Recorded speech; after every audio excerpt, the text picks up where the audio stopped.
So we have a special guest speaker today, Senator Mark Warner. Appreciate you coming, Mark. Thank you so much. And if you want to step up, I'll do a short little intro. And you ready? You want to do right now, right? I'm happy. You're happy, okay.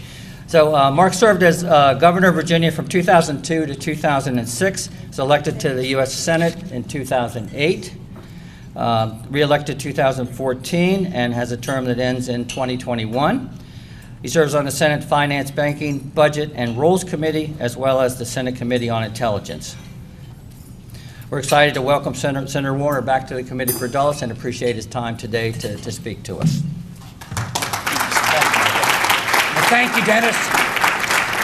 Thank you very much. It's great to see so many elected officials. It's great to see so many supporters of Dulles. You know, I've been doing this stuff so long that I remember when Jim Dyke was one of the young guys at these meetings. It is wonderful to be at this beautiful hotel. It is wonderful, frankly, with my day job, to be anywhere off of Capitol Hill. Many of you in my brief moments of coming in have said, you know, how's it going, how's it going? I can only say this, and I say this in a very bipartisan, ecumenical fashion. Where I work right now, you could not make this stuff up. So when the blessing was offered, you know, I appreciate ask for the prayers for Sharon and me, but honestly, we need to also say a little prayer every day for our country. These are as challenging a time as I can remember ever being involved in public service.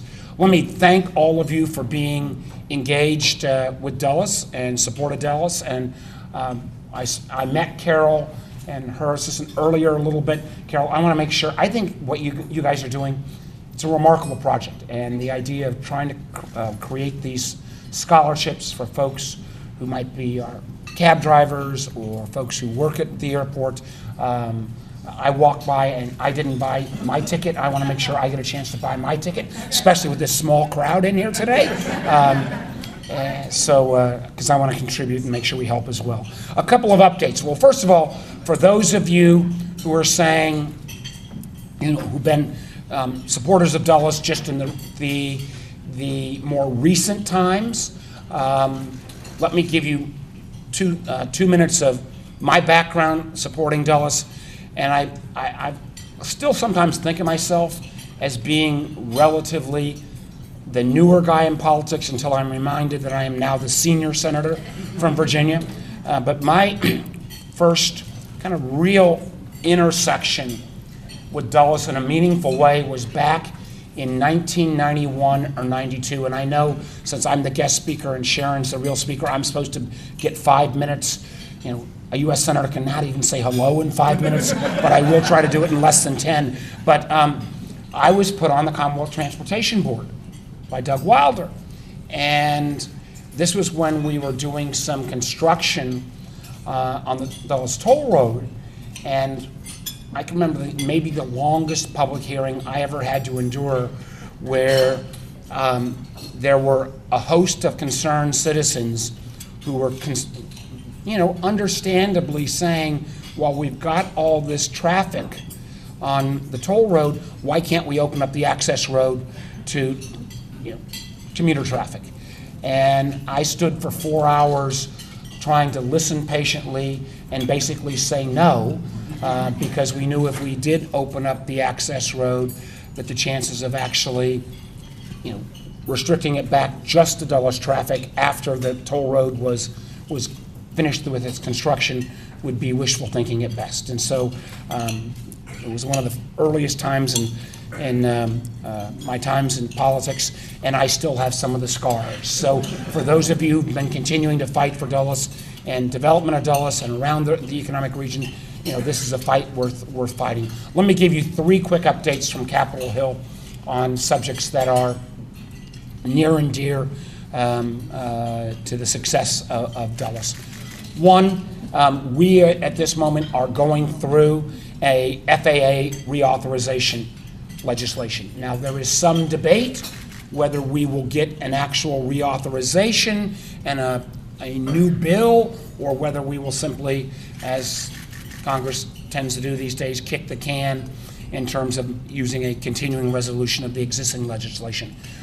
Most of the legislation has been worked through, but let me also say to you, I am extraordinarily aware that the long-term deal that our region made when we created the compact included a restriction perimeter rule around national, not additional slots at national, and we are 99% of the way there. You can't say anything and everything is done until it is done, but as someone who I remember in my very first year, the Senate held up the FAA bill for over a year because there were efforts to try to undo the deal with some of our Western senator friends, and frankly, Harry Reid put me in timeout for almost 2 or 3 years after that, and Jay Rockefeller wanted to kick me off the Commerce Committee because of that. So it's a little easier this time. There's not a real effort to reopen slots. We're trying to make sure even some of the maintenance of flights at national that want to be maintained, that we don't put it into any legislative language. There are a few issues we're trying to work through, but I am very cautiously optimistic that the balance that exists will be maintained on a going forward basis, and that's terribly important. That, along with the fact that the Airports Authority, and I want to commend the authority for what I think, and this may be somewhat controversial, but I got to give you my 2 cents, and my staff didn't fully brief me whether I'm stepping into something by saying this, but the idea of selling off some of that property within the greater footprint so that we can do some additional economic development around the airport. I think that helps us in terms of the overall balance sheet issues, helps us in terms of our competitors within the region, and I have more than a couple of ideas on possible enterprises, some that may be federal government related, that could be that should be on the list of entities that should be looking at that land. So again, that may be controversial, I don't know, but if it can all get worked out, I think it's in the best interest of the region and of the airport. Second issue we always got to talk about is Metro.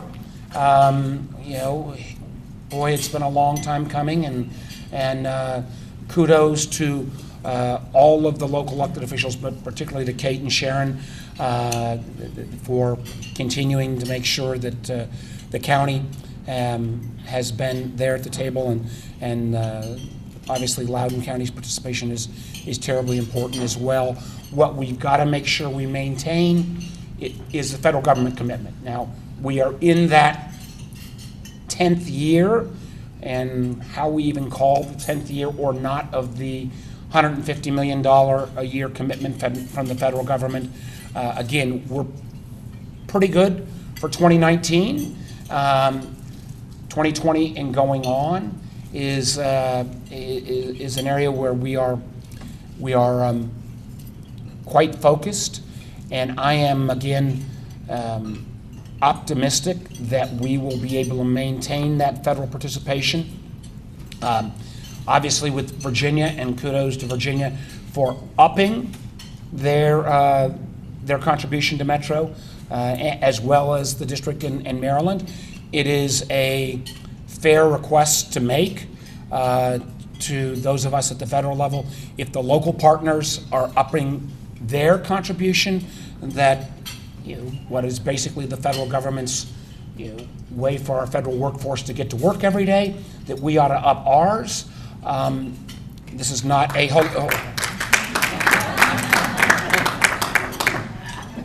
easy for me to say, Jim Dyke. I'm for it, but this is not a political event.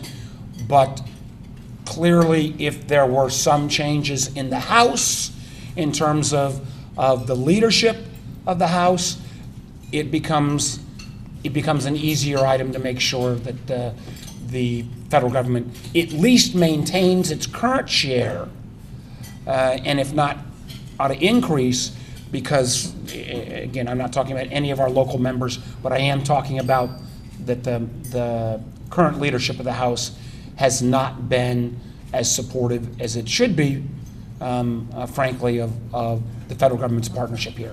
I would echo that as well, that's also reflected with the current administration, not only in terms of Dulles, but frankly, even in terms of what is a relatively skimpy 1.9% pay raise that is still in jeopardy for our federal workforce. I mean, as somebody who's been a governor, who's been a business head of an organization, if you are asking your workforce to do more, particularly at a time when our president can't spend a day without bragging about the stock market or the state of the economy, and in many, many ways it is good, seems to me only fair and right that we then give our federal employees the kind of recognition of their valuable contribution. Frankly, at 1.9%, that's even less than the 2.9% overall wage growth we're seeing. We're fighting both of those battles right now, currently in terms of the pay, and then also in terms of, more importantly for Dulles, in terms of the long-term recommitment. But remember that there are members of Congress in both the House and the Senate who don't even think the federal government should be at $150 million a year. So we got to re-up, and then if we can increase from there, but we got to get that long-term ongoing commitment. Last question, and again, I have, with some of our attendees still being questioned about being caught in traffic, I can genuinely say that, back when I was governor, there was a lot less traffic.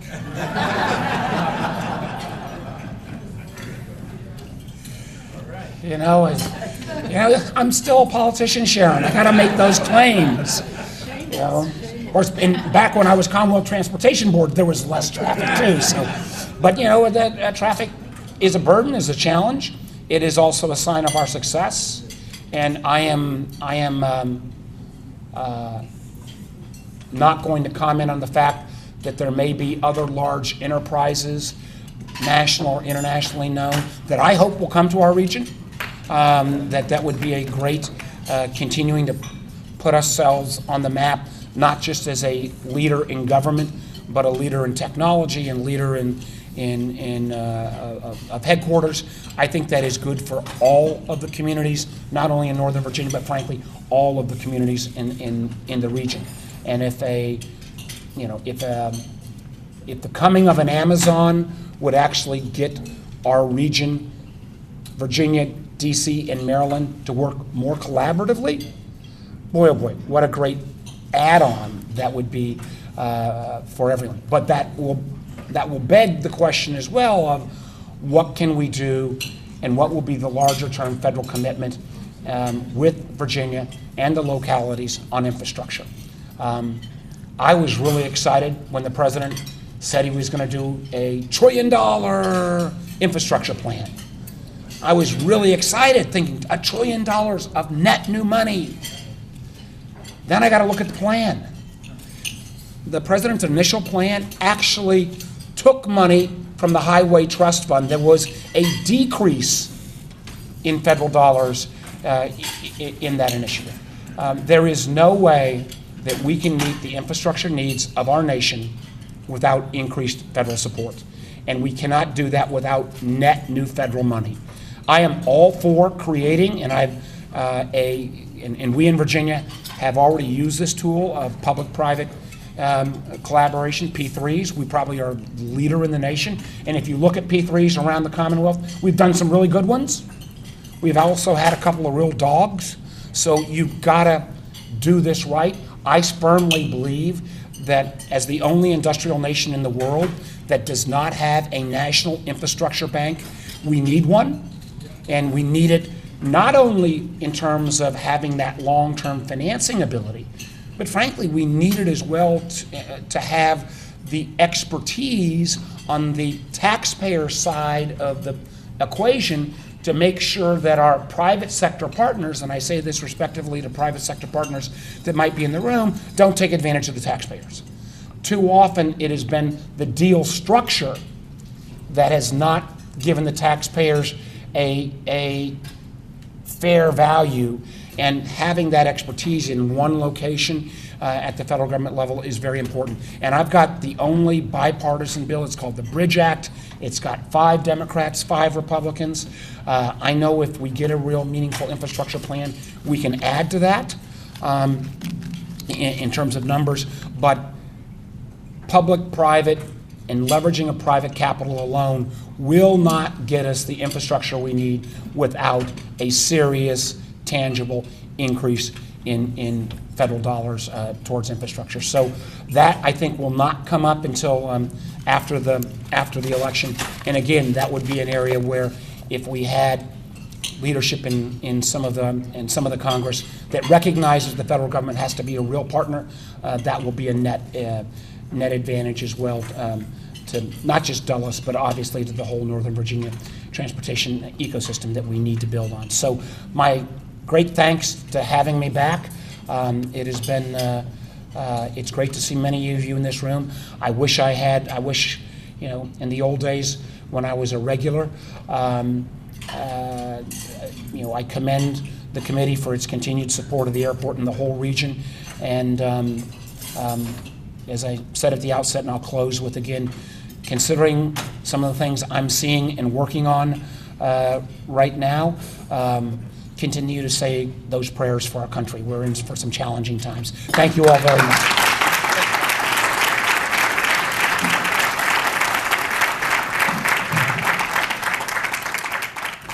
Oh, okay. We'll let you do the mic. And, Well, as you know, Carol runs the Committee for Dulles Community Outreach. And doesn't she do a great job? She created this out of her own spirit and energy and has done a miraculous job. Anyway, for those of you who don't know, Hal Launders, who's been gone, God knows, 2 decades, hard to believe, was one of the founders of the Committee for Dulles, and big proponent of Dulles Airport. And so over the course of the last few years, I slowly came to the realization that this is something he'd be 100% behind, giving scholarships to students who have some connection with the airport. So I am very proud on behalf of my fellow co-trustees of the Ruth and Hal Launders Charitable Trust to present to you a check for $7,500. And we know it'll go to good use. All right, okay. Yeah, I can guarantee every penny of this will be out in the community next spring, helping students start their college. I want to know. Okay, for those of you who don't know, the purpose of the Committee for Dulles Community Outreach is to offer scholarships to employees of Dulles Airport or their dependents, and also to support other nonprofit entities that conduct charitable activities at the airport.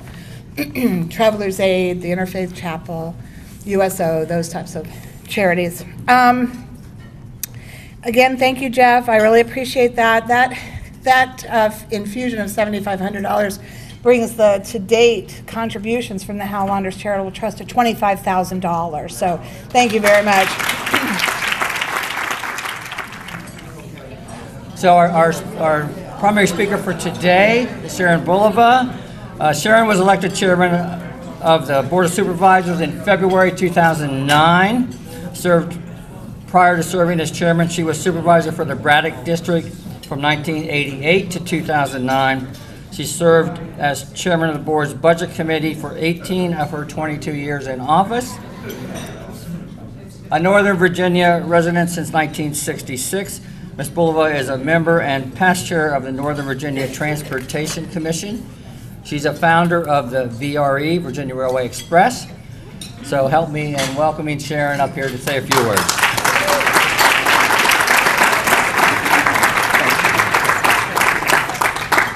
She probably wants this check. Thank you so much, and it's great to be back with you again to share some information about what is going on, because a lot is going on in this Dulles area. When I first sat down, so sitting next to me is both Kate Hanley and Jeff Fairfield, and I was reminded that when I was elected chairman of the Board of Supervisors, Jeff was one of my first meetings, and he came to share with me the news and bring me the petition that established phase 2 of the tax district for the Silver Line. So it was yay, because that meant that we had funding to be able to move forward with phase 2. And sitting next to Kate Hanley and sitting with Senator Mark Warner, I'm reminded of the importance of continuity in order to get big things done. So the Silver Line is huge, and the infrastructure that surrounds it is enormous. And in order to make those things happen, it's critical that we're able to pass the torch from one individual, one office holder to another, one business leader to another, to make sure that we are able to get those sorts of things done. So phase 2, so the Silver Line, we still have some issues that are being worked out, not many.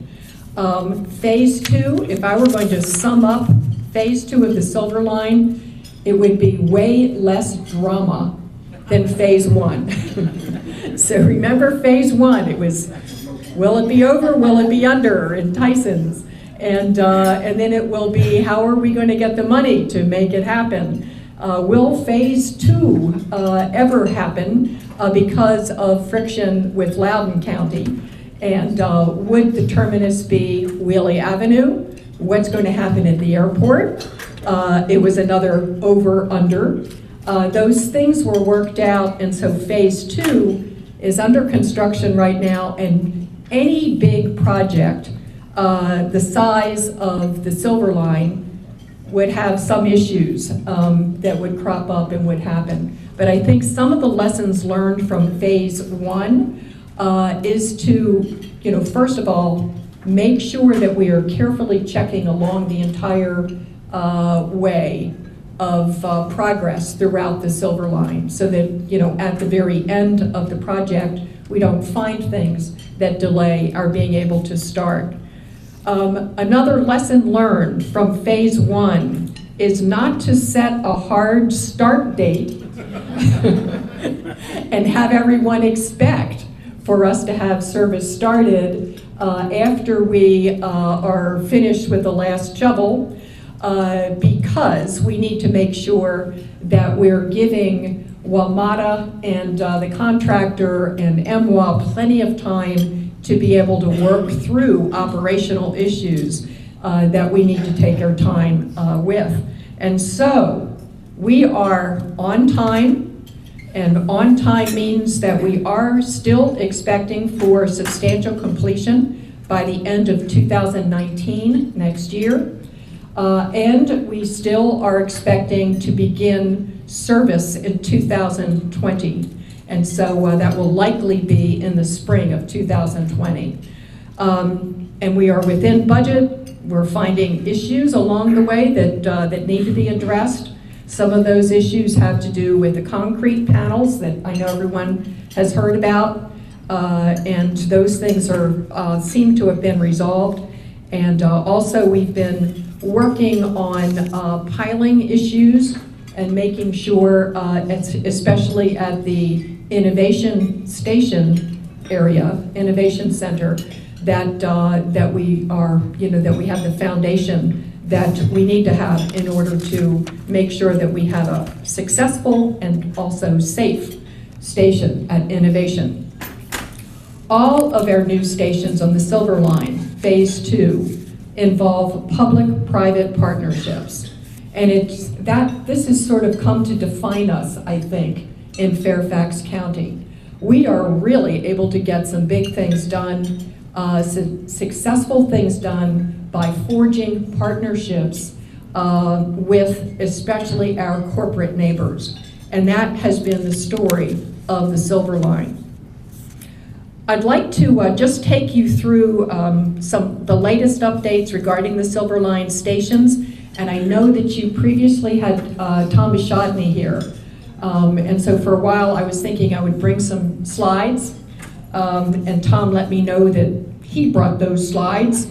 And so you've already had a chance to see some of the progress on the different stations. But very, very briefly, first of all, the Reston Town Center station is under construction, nearing completion, and some of the road improvements that also are being constructed to make sure that we are supporting the Reston Town Center station are Sunrise Valley Drive and Reston Parkway, Sunrise Valley Drive and Edmund Halley Drive, Sunset Hills Road, and the future Reston Town Center station.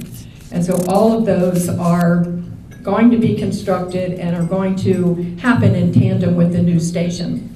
Regarding economic development associated with Reston Station, but also the others, I'd like to just mention a couple of things that are going on. First of all, with the Reston Station, we have Reston Gateway, which is a 33-acre site that sits between the rail stop and Reston Town Center. And Reston Gateway will create 9 blocks with 9 new buildings. 4 office buildings totaling 1.8 million square feet, 3 residential buildings with 2,010 units, including 16% designated as affordable housing. 2 hotels with 570 rooms, 162 300 square feet of retail and restaurants. Also, the RTC West expansion, newly opened restaurants like Cooper's Hawk, and I just passed that on my way. Looks interesting, I'm gonna have to try it. BGR, Nando's Peri Peri, Meza, and Honey Grow was in the first phase. The next phase will add up to 576 multifamily units across 2 new buildings, nearly 700,000 square feet of office across 3 new office buildings.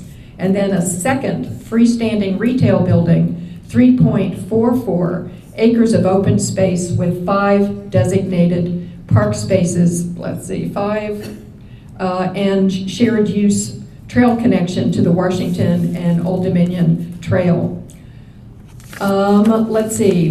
V at Reston Heights by JBG is a mixed-use community, and includes Signature Thai, Reston Kebab, and Willpower. You notice that I'm mentioning all of the restaurants. Restaurants help to create a sense of place and add vibrancy to what is being constructed and what is happening in the community. The Herndon Station. The Herndon Station is 89% complete. We'll have 2,006 parking spaces. The garage is expected to be completed in August of 2019, and the garage will integrate bike and pedestrian connections. And some of the road improvements associated with the Herndon Station include Reston Valley Drive and the Fairfax County Parkway, Sunrise Valley Drive and the Herndon Monroe Park and Ride lots. So these are projects that will be done in tandem with construction of the station. Economic development associated with the Herndon Station, the Reston Arboretum, which is 40 urban-style townhouses by Pulte Homes, and that's located next to the Metro Rail Station. And then Peterson Companies and Brandywine Realty Trust Woodland Park, mixed-use joint venture. And this is envisioned as a mixed-use town center.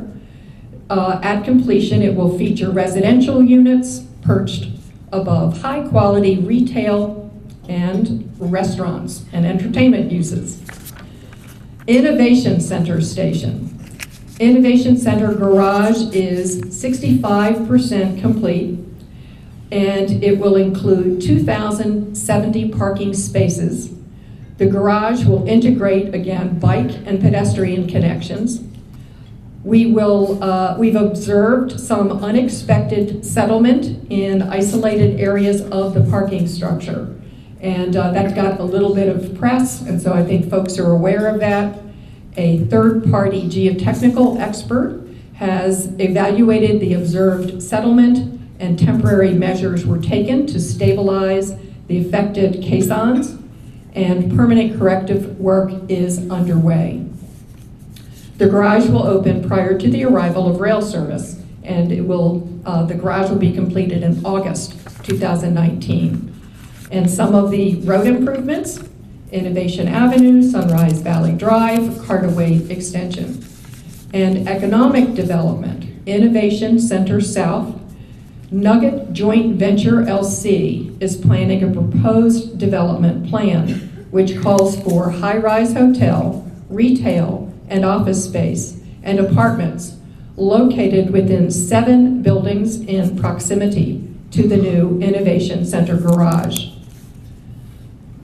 The landing at Innovation Center is a live, work, and play community consisting of 500,000 square feet of office space, 104 square feet of prime retail space, and 1,000 residential units located just off Sunrise Valley Drive in Herndon. And now we're getting to the Dulles Airport Station, which of course is in Loudoun County. And so just a little bit to share about the airport. We've got some exciting things happening there. Primera, okay. Air will offer non-stop flights to Brussels, beginning in spring of 2019. Cathay Pacific Airways, non-stop service to Hong Kong, starting this fall. And Volaris, starting to offer low-cost flights to Central America, and that was spring of 2018. And I will stop there, but a lot going on at the airport. It's an exciting time. And of course, one of the major transportation infrastructure improvements that is underway, Route 28 at Interstate 66, that interchange is critically important for our region and for access to phase 2 of the Silver Line. And so funding came from NVTA as well as other sources. It is included within the I-66 outside the Beltway Transportation Project. And then the Route 28 I-66 interchange will help commuters to employment centers along the Route 28 corridor, including the new Innovation Metro Rail Station. Traffic signal removal on Route 28 will help to expedite traffic moving onto I-66. And this improvement is slated for February 2020. And the interchange improvement is scheduled for completion in 2022. Fairfax Connector is also planning to add new feeder service, both in Chantilly and Herndon. And let's see, a new technological advances like the bus tracker will also enable commuters to have real-time information about when your bus is coming. Regarding economic development, so I talked a little bit about the stations, and stuff is just happening like crazy all along the Silver Line. So in Tysons, but also where the new stations in phase 2 are being constructed. Companies are flocking to the Silver Line for both phase 1 and for phase 2. And so that is the good news. Since 2014, Tyson's Skyline has seen the addition of at least 13 new buildings, bringing to the market millions of square feet of mixed use and transit-oriented development, and that is what business is looking for. Fairfax County has approved over 40 million square feet of new Tyson's development, set to break ground in years to come. Some examples of some of the companies that have come to Tyson's, and so it was almost funny because the Governor Northam, was coming up here almost every week to celebrate the coming of a new business. And some of them are MicroStrategy, Favor Tech Consulting, Arconic Tyson's in Tyson's, and Arconic is metals, which I think is interesting. And so it sort of helps to fulfill our goal of diversifying our industry sectors so that we don't have so many of our eggs in the basket of government contracting and technology, and this is metals.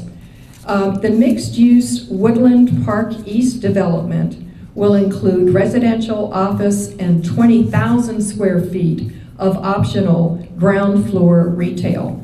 And the property will include 6 acres of public parks and about 3 acres of private open space. Something that we've asked in concert with the Tyson's redevelopment, and that also includes Phase 2 and our other stations, is that as new development is happening, that the developers and the landowners help to make sure that we're contributing toward the amenities that are expected within the newly redeveloped areas that we're creating. And that is happening, and that is pretty exciting. So if businesses are flocking to transit-oriented and are flocking to the Silver Line corridor, some of those companies are coming from other parts of Fairfax County.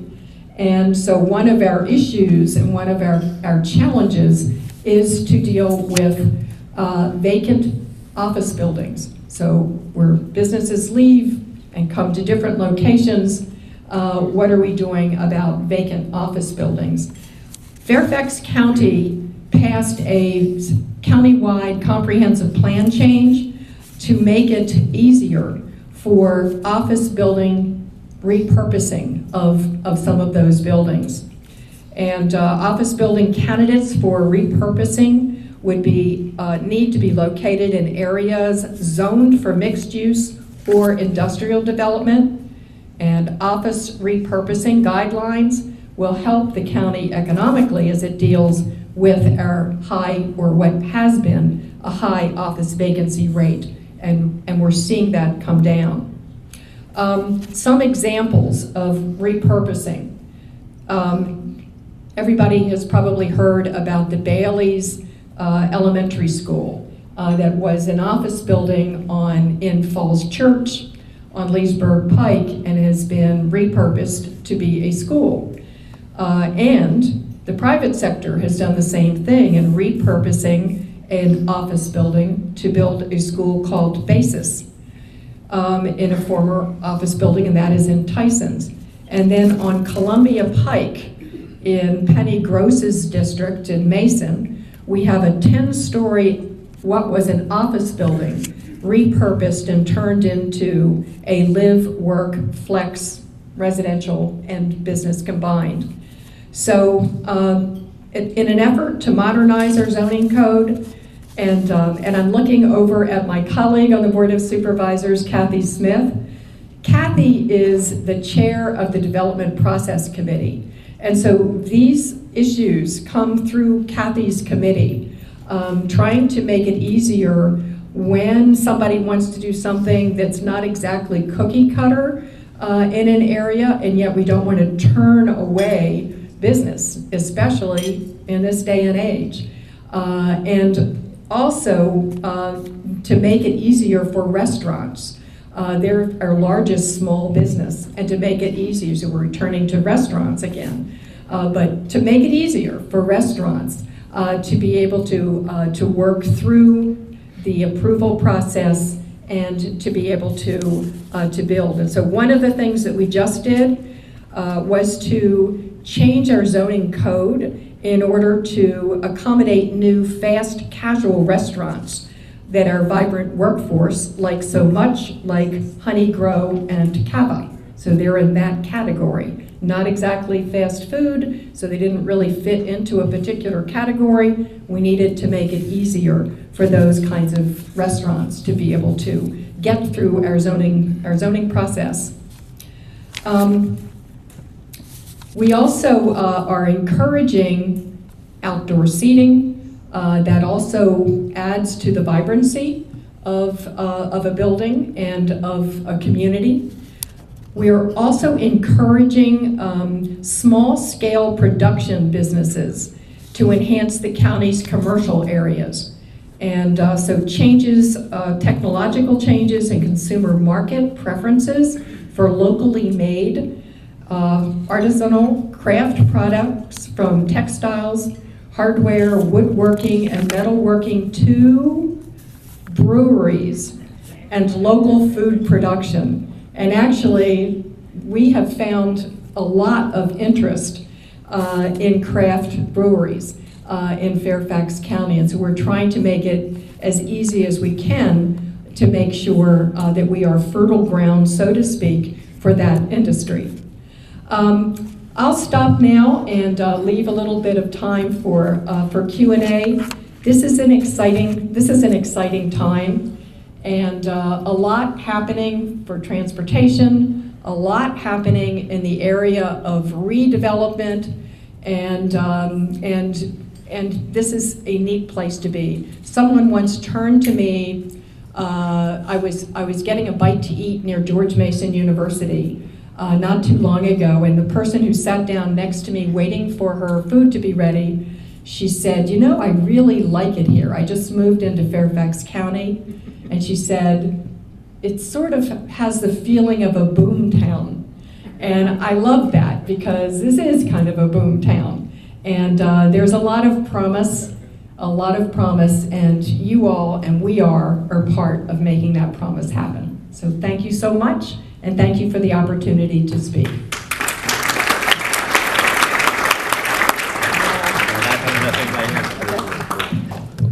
So thanks everybody for coming, and enjoy the rest of your day, and thanks for your support of the Committee for Dulles.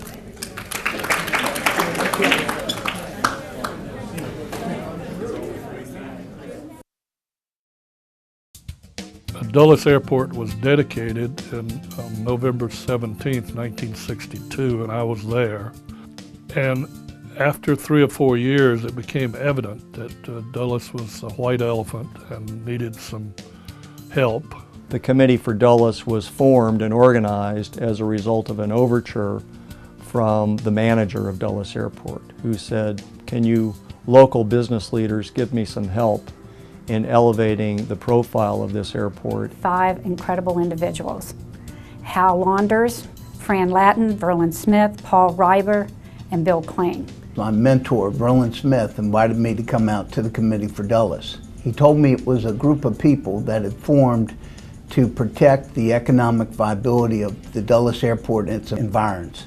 I'd like to quote him from a 1960 marketing brochure where he stated, "The Dulles International Airport Access Road will provide a show window for persons from all over the world going to and from our nation's capital." They had the ability to see the future of Dulles Airport and what it could do for our region and for our state. It was not just an airport, but an economic region. And we had the ability to play an important role in how that region was going to develop. This international airport was a unique resource which, if properly exploited and promoted, could generate a lot of prosperity and economic growth for the immediate area. So in other words, where there was going to be residences, and more importantly from the business side of it, is how the business economy around the airport was going to evolve and mature. Noise control, roads, all the things that have helped Dulles Airport grow and have helped the businesses grow around Dulles Airport. That's what the Committee for Dulles focused on, and that's where we've been of help. The airport survives and exists for the community, and to know that we have the community as embodied in the Committee for Dulles there to support us is really, really important. Committee for Dulles was put on the map in 1976 when Mary Waters arrived. There wasn't a politician, a business person, a general manager of a hotel, or an airline representative that didn't know Mary Waters. Mary did so much for the Committee for Dulles and was so instrumental in promoting Dulles Airport in her public relations firm. She had incredible charisma, and she had the ability to bring people to the table. Amazing woman, one of a kind, and a dear friend, the heartbeat of Dulles Airport. As a member of the Transportation Committee of the Virginia Senate, I co-sponsored legislation to build a toll road in the Dulles Access Road right-of-way out to the airport. And that was a major shot in the arm for Dulles. Dulles Airport was a forgotten piece of the Washington air transportation system, that there was no one within FAA who had even the slightest idea of how to market and grow a brand new futuristic airport. We couldn't advertise. At least every time we did, we'd end up with problems, congressional delegations would get upset in that. The first accomplishment was the creation of what has now become the Washington Airports Task Force.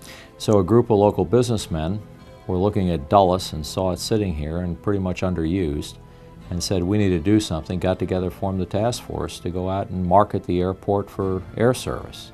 That then, several years later, led to the initiative to transfer the airports to a multi-jurisdictional authority, which is now known as the Metropolitan Washington Airports Authority. Once MWA took over, Committee for Dulles' mission to foster and promote Dulles Airport was solidified. We are very proud of that relationship, even today under the leadership of Jack Potter. They're able to provide a voice that we simply cannot. And so it's a role that is extremely valuable for our airport. It's an extremely valuable role for government entities in the sense that they're able to get an unvarnished view of the airport's authority, and they're able to understand what's necessary to keep it contributing to the economy of Northern Virginia. The Committee for Dulles for 50 years has been in the forefront and in a leadership position of providing us legislators who were from the area, helping us to educate the rest of the legislators about how important it was not only for us in Northern Virginia, but for the entire Commonwealth of Virginia, that the economic engine up here was also an economic engine for the entire Commonwealth. My proudest achievement was being chief sponsor of the Route 28 Transportation Tax District, which converted a two-lane country road, congested, into what you see today. Eventually, we built the first private toll road in Virginia since 1820 with the Dulles Greenway from Dulles out to Leesburg, 14 miles. Data was spun off from the Committee for Dulles about 30 years ago. We were started there because the committee always had a vision that this area remained an economic vitality around Greater Dulles Airport. So we were created at what's called a Transportation Management Association to get ready for the growth and help reduce congestion. We help facilitate the formation of the Route 28 Tax District. And for the last 10 years, we work to offer residents, businesses, and employers transportation options like riding metro, taking a transit bus, teleworking, ride sharing, great transportation options. I was involved with the Dulles Airport securing, well, the government securing the Open Skies Agreement between the United States and Canada. One of my proudest moments as president of the Committee for Dulles is when the head of the Air and Space Museum, Admiral Engen, along with Lou Schock, the test pilot of the Blackbird, decided to select Committee for Dulles as the organization to announce the building of the Udvar-Hazy Center at Dulles. There were competing sites across the country, and the fact that we got it here and the fact that we played an integral role in what the Air and Space Museum became, to me is something I'm very proud of. My term of office during 2009 and 2010 was a time of expansion at Dulles Airport. Some of the big projects that were underway included the new Aerotrain system, the 4th runway, the International Arrivals Building expansion, and the new air traffic control tower. I think the efforts in helping bring rail to Dulles, along with several other organizations in the region, is probably the most significant thing that we've, as a committee, have been involved with. I was an early advocate of rail to Dulles, and hopefully I'm going to live to see that achieved in a couple of years. I think over the years we've widened our focus and realized that certainly the airport has an impact not just on this section of Northern Virginia, but all of Northern Virginia, the state, and even the Washington, D.C. region. We provide education to the public, to our membership, and one example that comes to mind is the Dulles Matters event that we did. One of the other things that we have done, we do a 5K, 10K run. The Committee for Dulles teamed up with the task force, and we created the Committee for Dulles Community Outreach. And the purpose is to award scholarships to employees of Dulles or their dependents, and also to help support local nonprofits that are affiliated with the airport. And since 2012, we've awarded 41 scholarships totaling $93,500. And in addition to that, another $65,000 has gone out to the local community nonprofits. Some of the future challenges include the balance between DCA and IAD.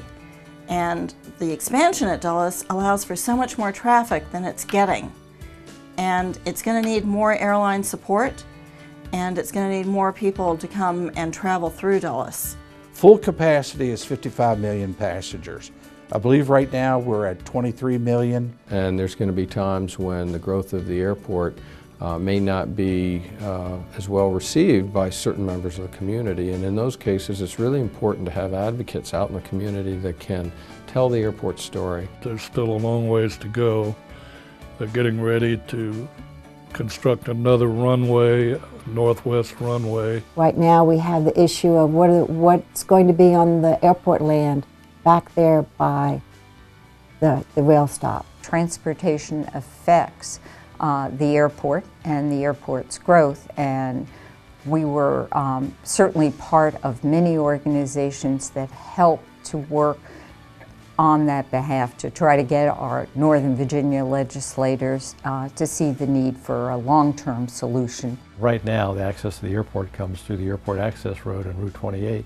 There's no western access, and it's a very political issue about how many roads and what type of roads get built to and around the airport, so access can be provided from the south, from places like Prince William County, Stafford County, and other areas that would benefit from more direct access to Dulles. More specifically right now, focusing on additional bridge crossings to get to allow the people of Montgomery County, Maryland, and greater access to this asset and connecting them to markets around the world.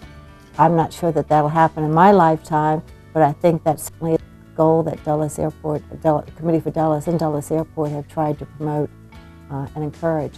So I think its longevity and its consistency in its message over time has really been one of the strong suits, and why even today people can look at the Committee for Dulles and go, not why are you here, but we're glad you're still here, because we can look to you as that sort of consistent advocate for the airport. The only way that we're going to grow the airport and continue to grow the economy is by working together. And the Committee for Dulles has helped do that for years, and I'm counting on them to do that going forward. Congratulations to the Committee for Dulles for 50 years of outstanding service to the Commonwealth of Virginia.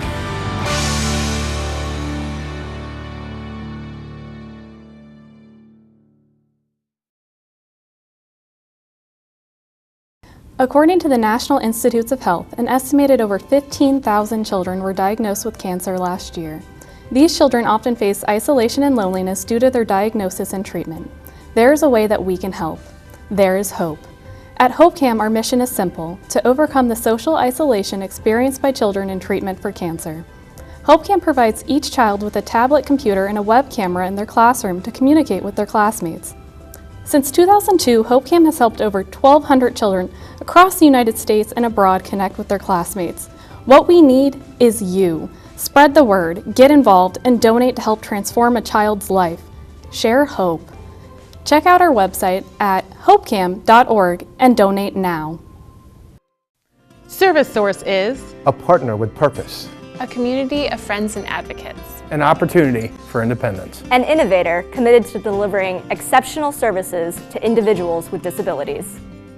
Did you know that the unemployment rate for people with disabilities is nearly 80% compared to the 30% for people without disabilities? Bloom Popcorn is Service Source's nonprofit social venture.